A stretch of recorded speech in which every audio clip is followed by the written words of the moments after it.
Hello and welcome. You have found a quiet place and a little time, and that is enough. If it helps, let your eyes rest closed, or let your gaze soften on something still in the room. Nothing here needs your hurry. Take a slow breath in, if that feels easy. Let the breath leave you without effort, like wind leaving the tops of trees after a long day. As you breathe out, let your shoulders soften. You do not have to hold them. Let the weight of the day ease away from your neck, down along your arms, until your hands rest as they are, unclenched, unneeded for a little while. Another breath, if you like. The space between one breath and the next does not ask anything of you. Tonight we travel only in imagination to Ireland's old forests, where oak and hazel remember more than they say, and where a boy once learned to listen before he learned to lead.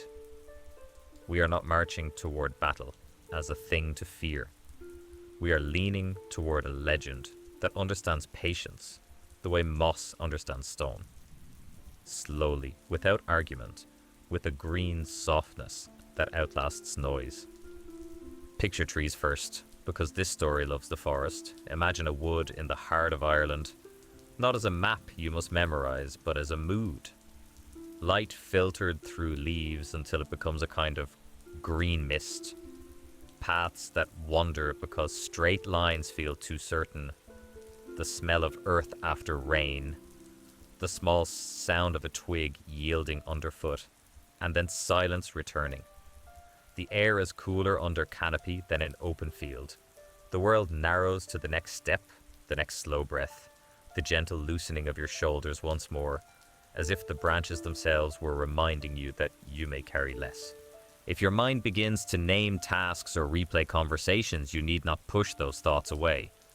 Notice them the way you might notice a bird crossing high above, then return your attention to the trees, to the breath, to the slack in your shoulders, and the quiet weight of your body where it rests.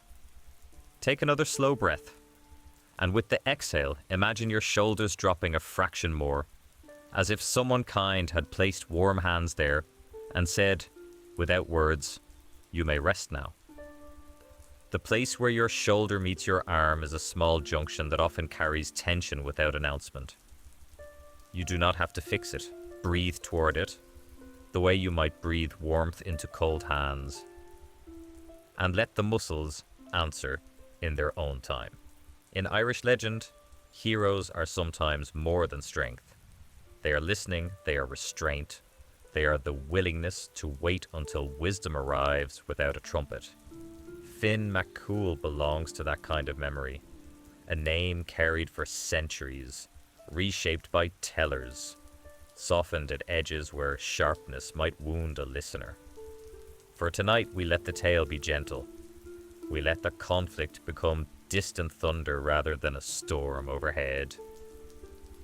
We let the forest be teacher rather than obstacle, because you are here to drift, not to brace. You do not need to remember every genealogy before you rest. Cumhaill is a father figure in the mythic landscape, linked to the F.E. and Nas Old Fellowship, to running and hunting, to the sound of hounds when the world was younger in its stories. His son Fionn, called Cumhaill, son of Cumhaill, enters the tales as both boy and man, learner and leader, someone who becomes famous without needing, in this telling, to prove anything to your nervous system. The women who shelter him in the wild, Bovmal, the druidess in many versions, Li-A, Lu-Akra, the grey warrior in others, are not presented tonight as instructors shouting lessons. They are presence, skill, patience, the kind of teaching that happens while water is fetched, while a fire is tended, while the night holds its breath. Imagine yourself walking a forest path without haste. The ground underfoot is soft with needles and old leaves. Fern brushes quietly. A trunk passes close enough that you could touch bark if you wished. Rough in places, smooth in others, lichen like pale dustless stars. The world offers texture without demanding study. You might feel fabric soft against your skin, or the weight of a blanket. Perhaps you feel only air moving across your cheek as you breathe. Each sensation can be welcome without being examined. Let them arrive and change slowly without a plot. There is a kindness in arriving somewhere that does not require proof. You do not need a ticket in this telling. You do not need to know every variant of the legend, every scholarly debate about sources. Your presence is enough. Your willingness to drift in thought without straining. Your permission to let the day dissolve a little at the edges. When you imagine the forest again, let it be wide enough that your thoughts do not bump the edges. Let there be silence between sentences in your mind. If a memory rises, let it rise like a bird, circle once, and glide away. You can always return to the path, to the breath, to the softening at the tops of the arms where the day used to sit. Deer in such a wood are not only animals, they are quietness with legs, large eyes like pools that do not need commentary. If you have ever watched a deer pause between trees, you know how little hurry it requires to decide the next step. It trusts the undergrowth to hide what must be hidden. Tonight, as the tale unfolds, you can trust sound and image to hold you the same way. Hazel, in Irish imagination, leans toward wisdom without making a fuss about it. Oak holds steady, a slow patience written in rings. Rowan and birch may appear at the forest's edges where light still has opinions. You do not need to name them to feel their presence. The vertical calm of trunks, the way roots hold soil so the path does not slide away, the small generosity of shade on a warm afternoon. A forest in a sleep story is not a place you must survive. It is a place that teaches you how to breathe as if the world were not rushing.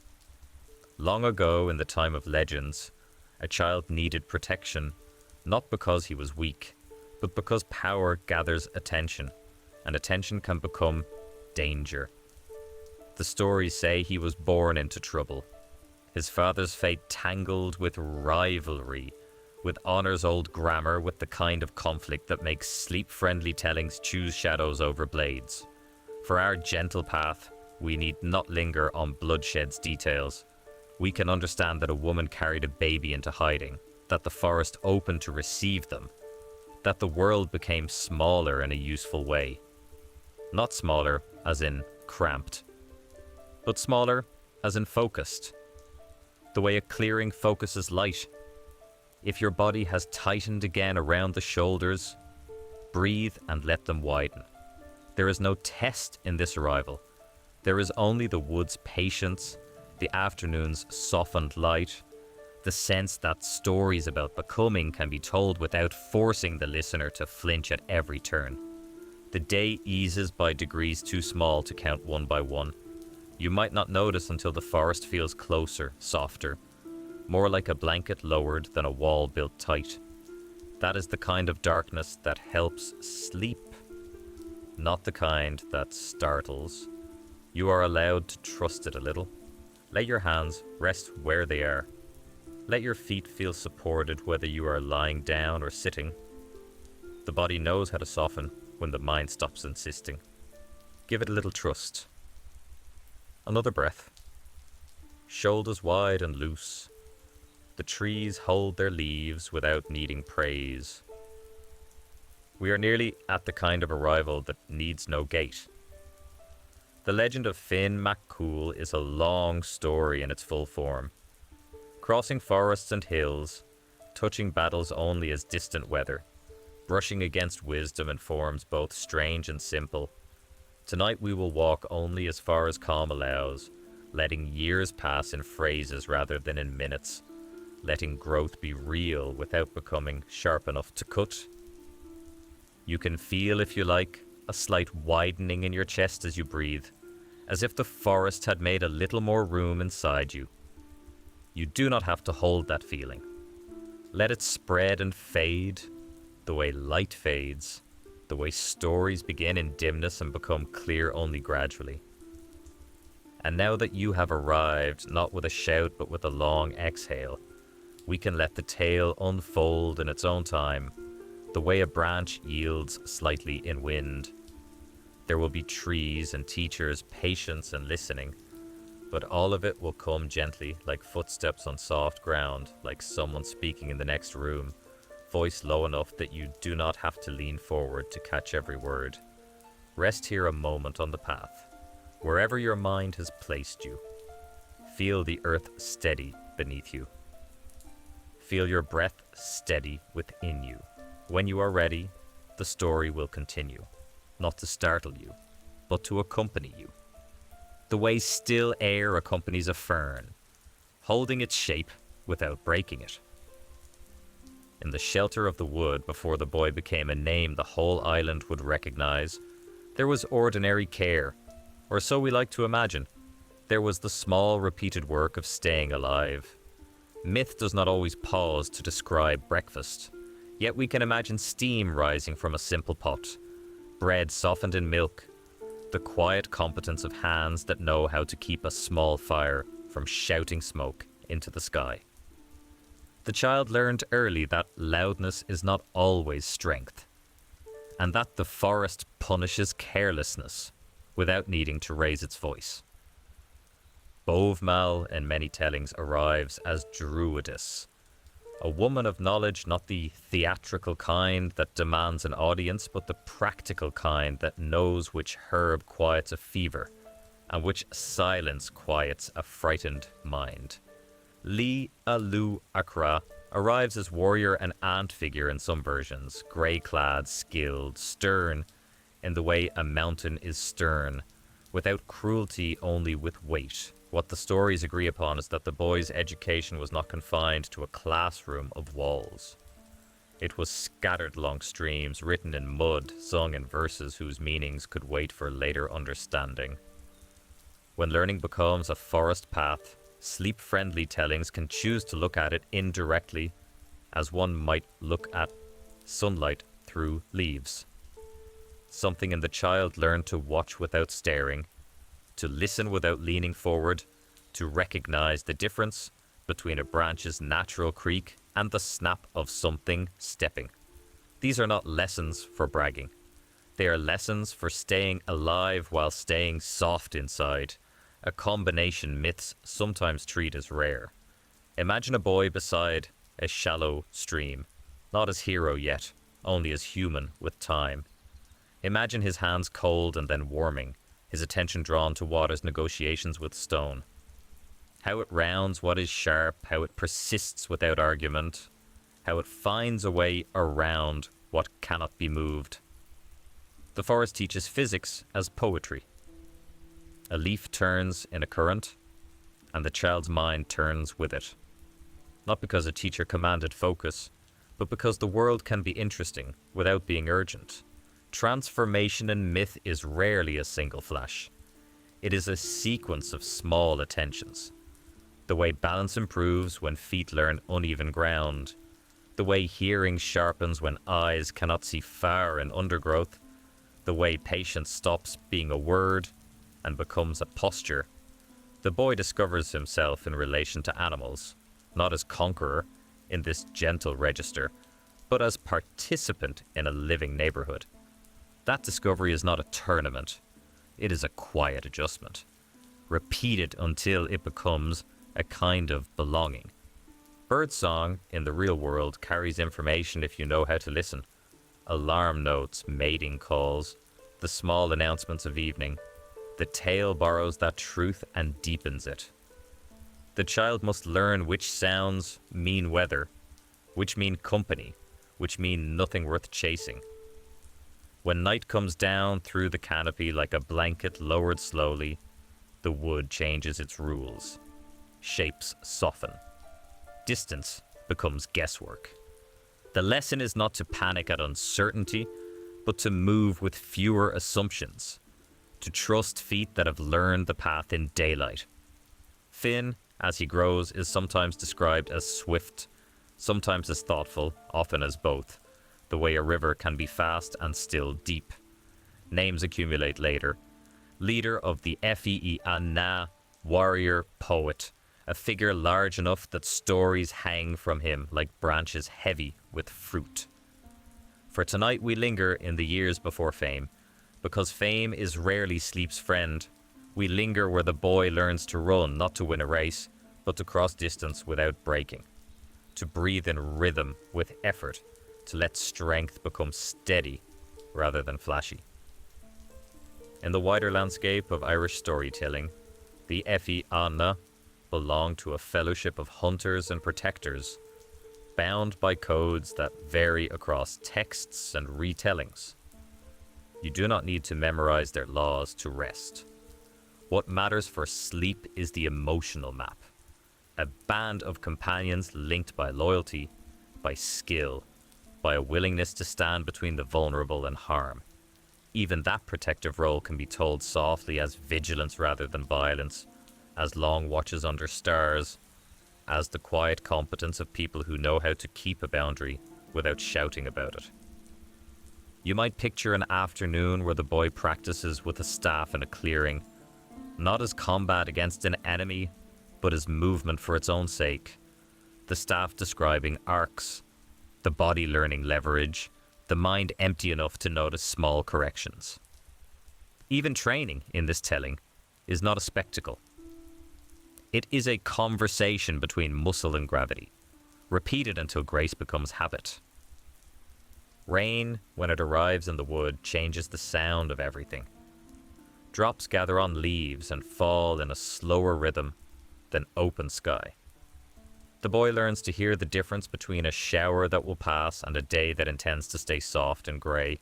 He learns to keep his feet beneath him on moss, which can look inviting and still be slick. He learns that wet bark darkens like ink, and that the world's colours deepen when the air is full of water. None of this is heroic in the loud sense. It is attention repeated until it becomes a kind of care. There are mornings when mist sits between the trunks like a second forest made of breath. In those hours, distance is not measured in miles but in shades of grey. The child learns to trust the next visible step, not because he enjoys uncertainty, but because rushing would be pointless. Mist teaches a kind of humility. You are not the centre of the landscape. You are a visitor inside it, moving at a pace the air allows. When stars appear above the canopy's broken edges, the night sky feels like a map you do not have to memorize. Constellations rise slowly. The cold settles into the ground while the fire holds a small circle of warmth. Stories told in such moments do not need to shout. They can be carried on a voice low enough that listening becomes a kind of leaning forward without tension. The way you might lean toward a window to hear rain, not because you are afraid, but because the sound is enough. Scholars place Fionn among Ireland's great mythic figures, cousin in imagination to warriors and poets across medieval manuscripts. You do not need to hold those comparisons in mind. It is enough to know the stories earned their place by touching something persistent in listeners. The sense that wisdom and strength are not enemies, that a leader might be remembered for judgment as much as for striking power, and that the forest's lessons, patience, attention, humility before what lives beside you can shape a life as surely as any throne. The boy still growing learns to read poetry when reading exists for him, or learns verses by ear when pages do not. Language in Mythic Ireland is not only information, it is a kind of music that steadies the mind, a rhythm you can walk to on a long road. He learns names of places, hills, rivers, fords. Names can be anchors, they can also be lullabies when spoken softly. The way a map might soothe someone not because they travel tonight, but because the world feels held together by words.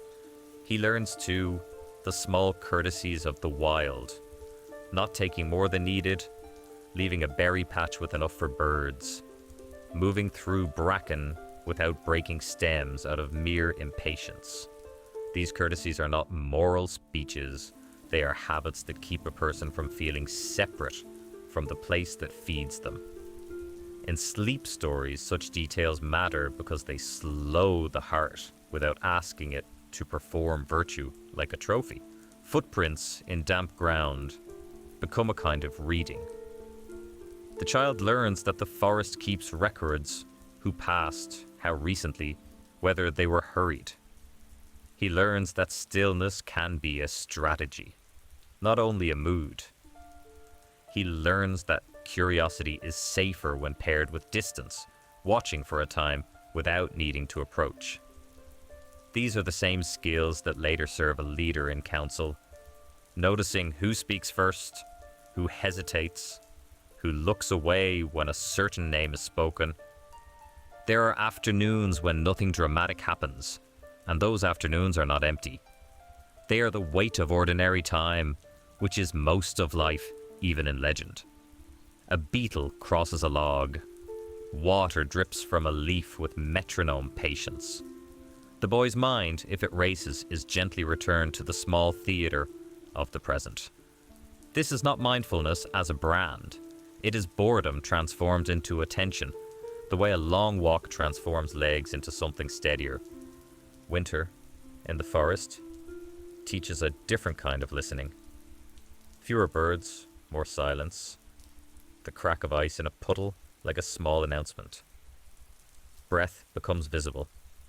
The world feels stripped to essentials. Branches like ink lines against sky. The child learns that cold is not a moral test.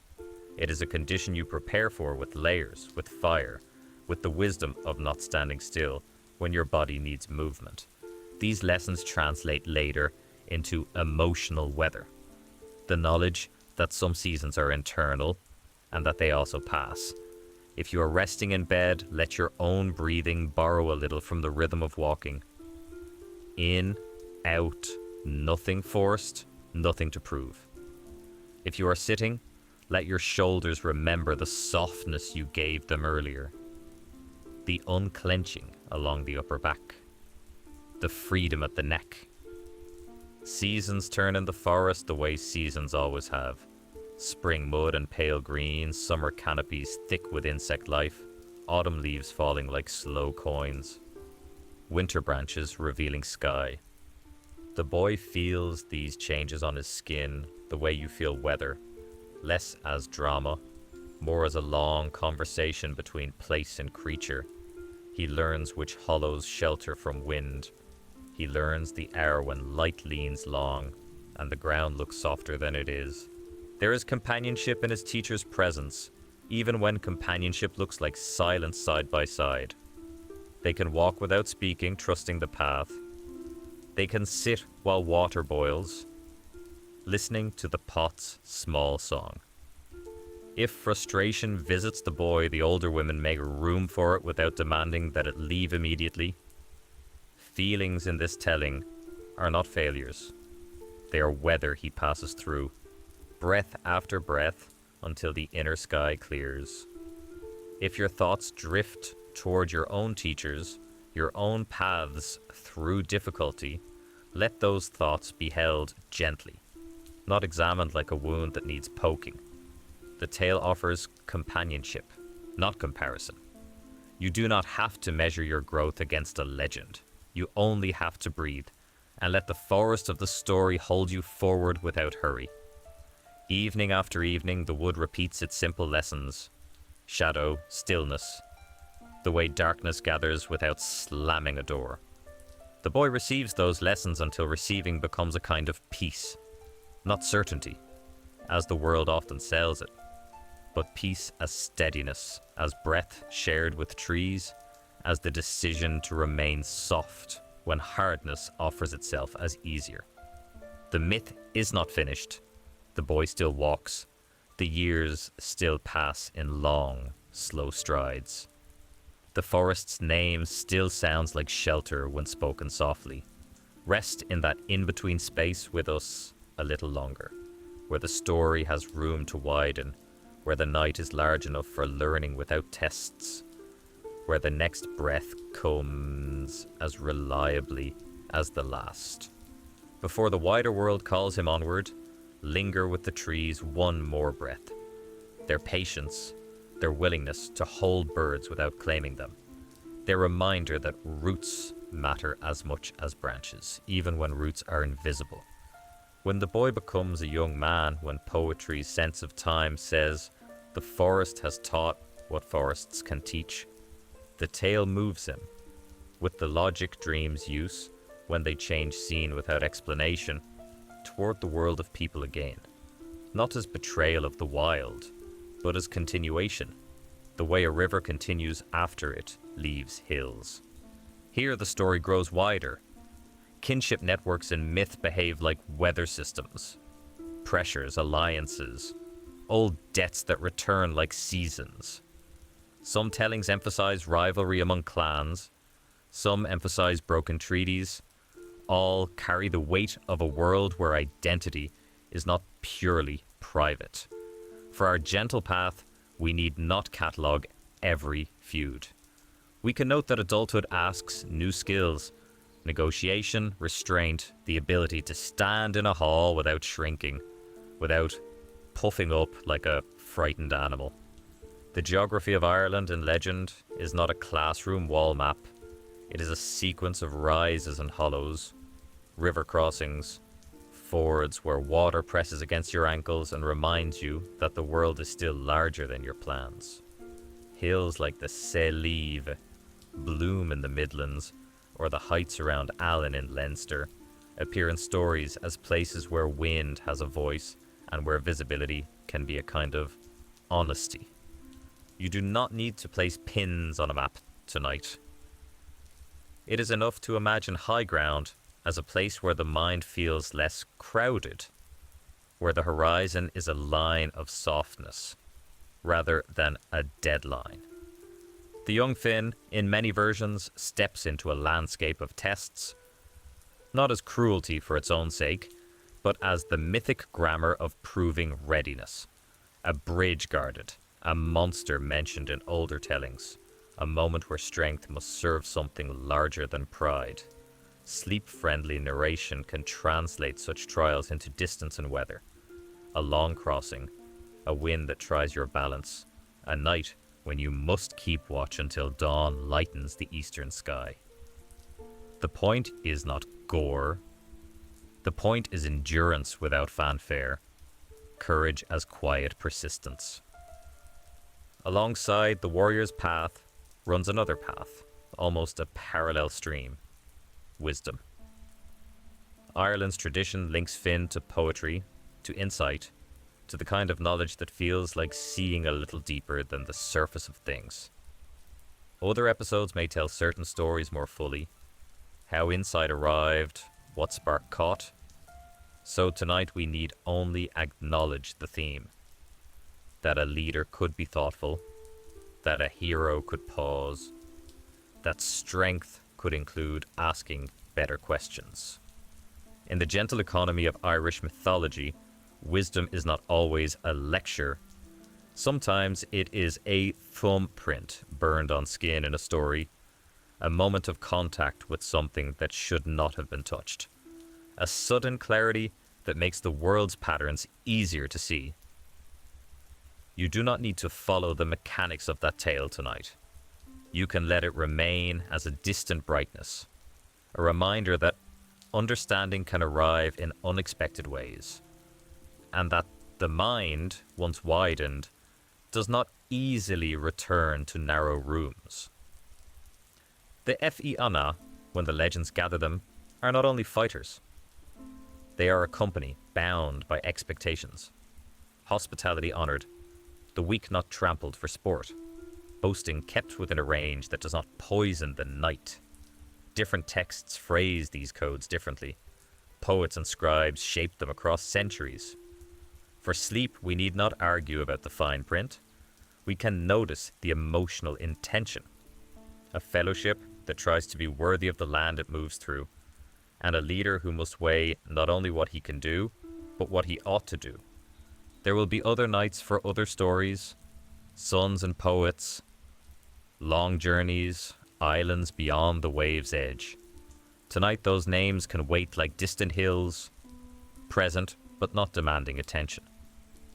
What matters is the rhythm, the way a life can widen from a hidden childhood into a public adulthood without losing the forest's quiet lessons.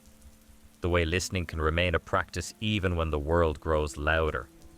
Imagine him on a hillside at dusk, not as a king demanding tribute, but as a person watching light leave the land in slow stages. Colours soften, the horizon becomes a line drawn faintly forgiving. If you have ever stood on a hill as day ends, you know the mood even without myth. Openness, a slight chill, a sense that the world is larger than your plans. The figure in the tale becomes a student of that largeness, learning not to fill every silence with his own voice. Forests continue to matter, even when the story spends time in halls. The wild remains a teacher at the edge of settlement, a place to retreat when the mind needs cleaning, a place where the body remembers it is animal enough to need rest. Finn's later life in the broad sweep of legend includes hunting as fellowship, dogs companions, the long patience of tracking. For sleep, we let hunting be movement through landscape, breath and rhythm, the ethical quiet of taking only what is needed. We let the hounds be loyalty with feet, not noise for noise's sake. A hall in winter, in imagination, can be a generous place. Meat shared, bread broken, benches crowded with people who do not need to perform their tiredness. The fire speaks in crackles. Steam rises. The smell of wet wool and dried herbs mingles with smoke. In such scenes, a leader's voice is not always the loudest. Sometimes it is the one that chooses the moment when silence would be more useful than speech. A skill the forest taught first, long before any hall had a roof. If the tales mention enemies, we can treat them as fair weather. Something to be aware of, not something to rehearse in detail while you are trying to drift.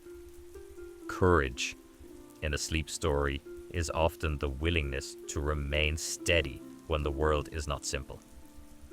It is not the same as excitement.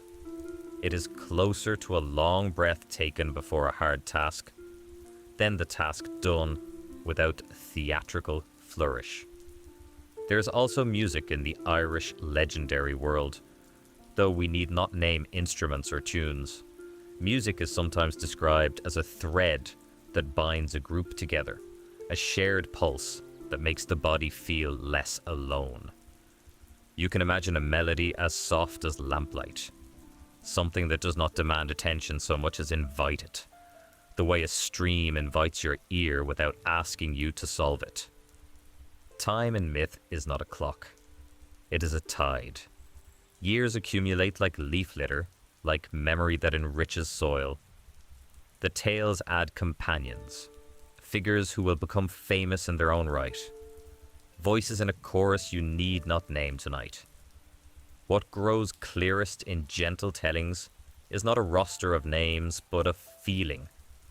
That community can be a kind of warmth held against cold. That stories shared at night can bind people without chains.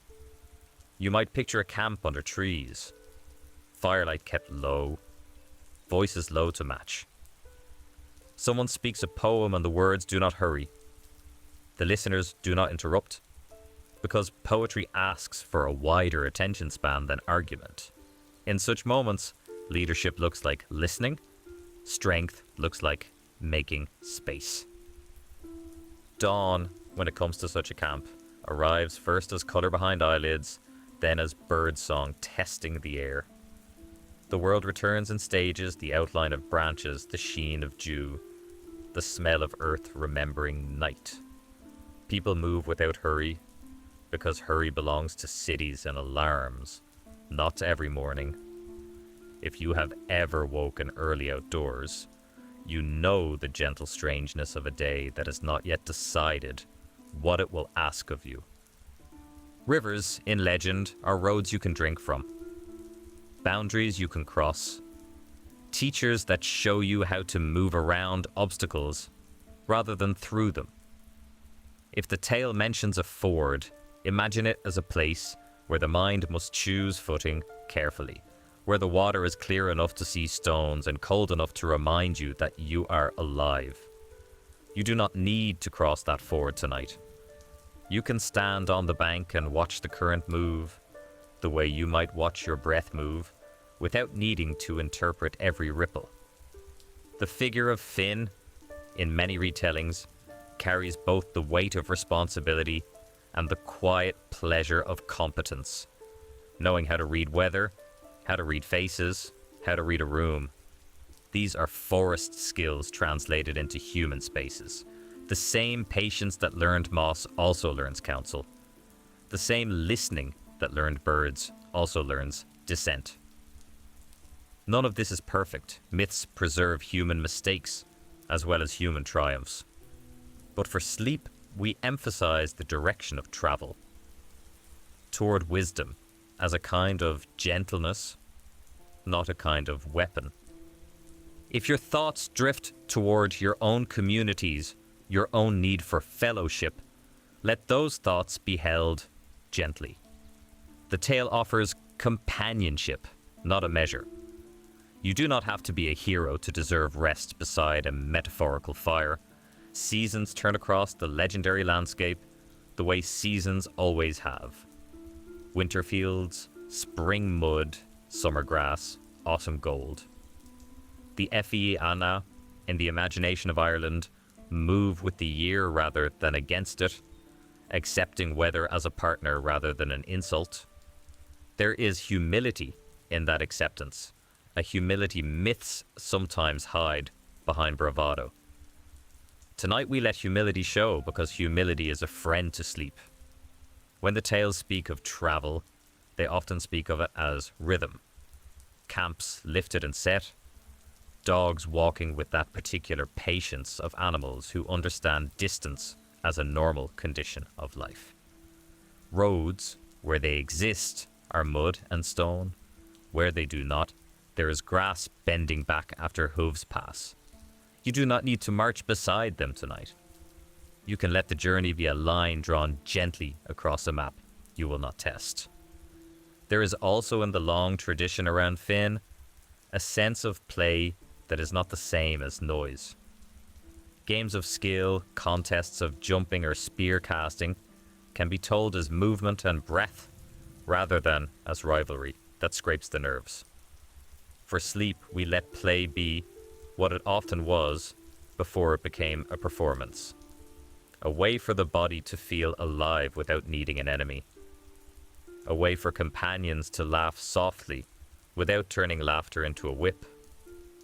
If you have ever known what it is to feel responsible for others, you may recognize the emotional shape of leadership without needing the sword. The legendary Fionn carries responsibility as weather carries rain, not always comfortably, but as part of the role the land assigns. Stories sometimes punish leaders for their mistakes. Tonight, we do not linger in punishment. We notice the simpler truth that a person can try, fail, try again, and still deserve rest. Evening after evening, the land repeats its simple lessons. Darkness, stars, the way cold arrives without asking permission. The companions receive those lessons until receiving becomes ritual. Not empty repetition, but comfort.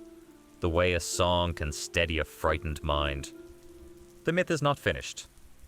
The forest still stands at the edge of every hall. The wisdom still runs like underground water, visible only where it chooses to surface. Rest in that in-between space with us a little longer, where the story has room to widen, where the night is large enough for courage without clamour, where the next breath comes as reliably as the last. Before we drift toward the deepest part of night, linger with one more image of the wood. Not as enemy, not as obstacle, but as a place that taught a child to listen. And listening in the end is a kind of love. Carry that image lightly as you might carry a coat over your arm. There if needed, not heavy unless you decide to make it so. The forest, if you are still with it in imagination, has grown quieter and deeper. The urgent sounds of daybirds have given way to a softer hush, the kind that fills a grove where the wind rests. Here, nothing races. Everything turns gently, slowly, as if the world had decided to think in longer sentences. Your breath can follow that widening. Inhale without grabbing at air. Exhale without pushing it away. Let the space between breaths be a kind of still pool to, untroubled, sufficient. If your body has found a comfortable position, there is nothing more you need to change. If something itches or aches slightly, you need not battle it. Notice it the way you might notice a leaf touching the surface of a pond, then return to the wide pool of your attention, soft at the edges, easy in the middle. Let your hips feel heavy if you are lying down, as if the mattress were moss and earth supporting your weight completely. Let your legs be long and loose, feet allowed to fall outward slightly, toes uncurled. Let your belly rise and fall with breath without any special effort. Let your arms rest where they fall, elbows soft, hands empty of purpose. Shoulders again, if they have tightened, let them melt downward, heavy as branches resting in summer stillness, secure and still. Neck long, jaw unclenched, face smooth. The story you heard does not require you to remember every name or every variant. It asked only for your willingness to travel beside it for a while, to let Irish trees and Irish dreaming touch your night without demanding anything in return. If your mind wants to revisit the tale, let it revisit in fragments. Green light through leaves, a stream rounding a stone, a boy learning patience without a clock. None of these images needs to sharpen into detail. They can blur, the way forest edge blurs in mist, present but gentle. Let your jaw relax, if it is tightened. Let your forehead smooth. Let your breath slow until it feels like something you are not doing so much as receiving, the way you receive shade when you step under a tree. If there is a small knot of tension in your lower back, you need not wrestle it. Imagine warmth spreading there slowly, like sunlight finding a patch of ground after a long morning. Imagine your legs as heavy as logs resting on soft earth, not pinned, not trapped, only supported. Outside the myth, in the living world, Ireland's woodlands remain places you could visit with boots and time. Hills still hold paths. Streams still negotiate with rocks. None of that needs your action now. You have done enough for this day by arriving here, by breathing, by letting your thoughts grow slower.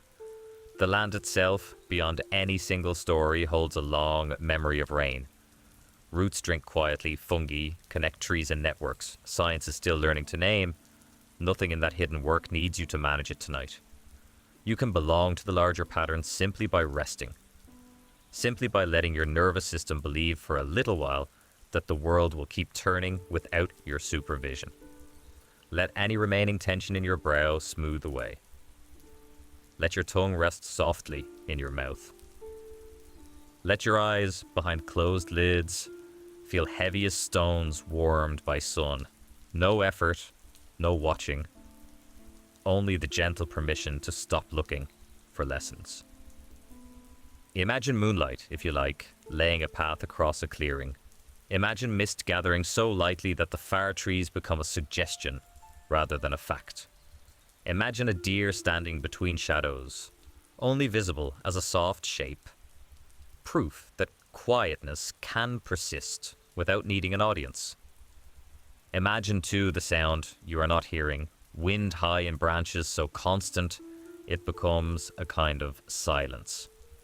Imagine that silence as a blanket you can pull up to your chin, not to hide from the world, but to meet it more softly without the sharp edges of planning. If thoughts arrive about tomorrow, you need not solve them. Place them on a leaf in your mind and let the current carry them around the bend. They can wait there until morning, if morning asks for them. Many worries in daylight shrink on their own when they are not fed through the night with tension. If sleep is near, you do not have to chase it. Sleep arrives the way wisdom sometimes arrives in stories. Not always with a trumpet, sometimes with a softness you cannot name. Sometimes after a long waiting, you stopped measuring. Let your eyelids feel heavier. Let your thoughts become simple ripples that grow smaller and smaller until the water is glass again. You might notice the slowing of your heartbeat, not as a thing to measure, but as a distant drum becoming gentler.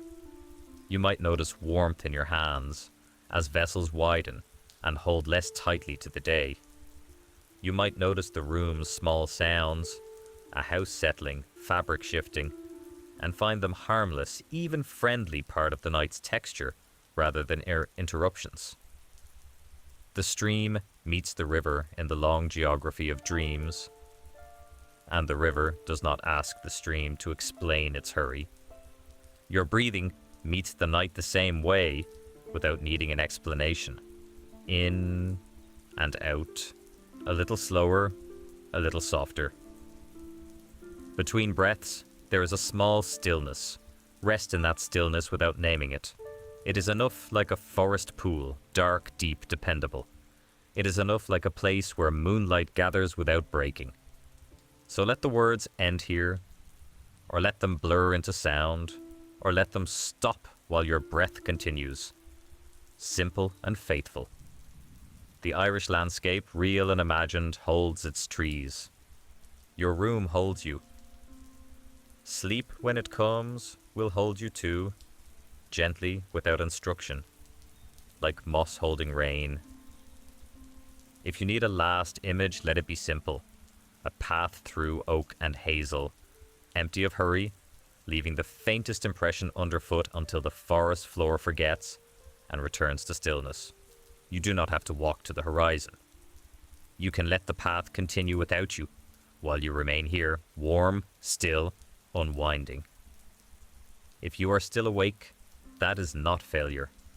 Resting is allowed even when consciousness lingers like a lantern left on low. You can stay in the wide calm of this story, floating, while the world outside your window keeps its own hours. You can let the words become music without meaning, sound without task, a murmur like water over stone. If you prefer silence, you can let the narration end in your mind and remain only with breath, only with the soft weight of blankets, only with the knowledge that nothing in this moment requires proof. Fionn Cumhaill has already done his work as a story. He has brought you here, to the edge of sleep, to the quiet wood where thoughts grow thin. You might imagine your room as a small clearing off a larger forest sheltered from wind, brushed by the same peace that holds glades at dusk. You might imagine your breath as a tiny breeze, enough to move a leaf, not enough to disturb depth. You might imagine your mind as surface water slowly stilling until reflection becomes clear, then irrelevant, then unnecessary. And if you drift, let the drift be gentle. Let dreams be mild if dreams come. Let the legend live on in the deep place where myths live, needing neither praise nor proof. Let the trees stand whether you dream of them or not. Let the night go on being night, faithful, patient, older than argument. If you notice one last stray thought, treat it like a feather on the surface. There, then carried aside by a breath of wind, the pool of your attention is wide enough. The night is patient. The body knows how to slide towards sleep the way a boat slides from shore when the rope loosens. Not all at once, but with a motion that feels inevitable once it begins. There is nothing more you must learn from this episode to deserve rest. There is nothing more you must prove to the forest of your own mind. You listened. That is enough. Fionn Cumhaill, in the end, is not only a warrior in a story, he is part of Ireland's long practice of remembering that strength can include gentleness, and that wisdom often sounds like quiet. The night holds you, the story holds you, until you no longer need the words, only the stillness, only the slow current carrying you toward morning, without hurry, without noise, without anything but rest. When morning comes, it can come as slowly as this tale prefers. You do not have to meet it with a list. You can meet it the way a forest meets light.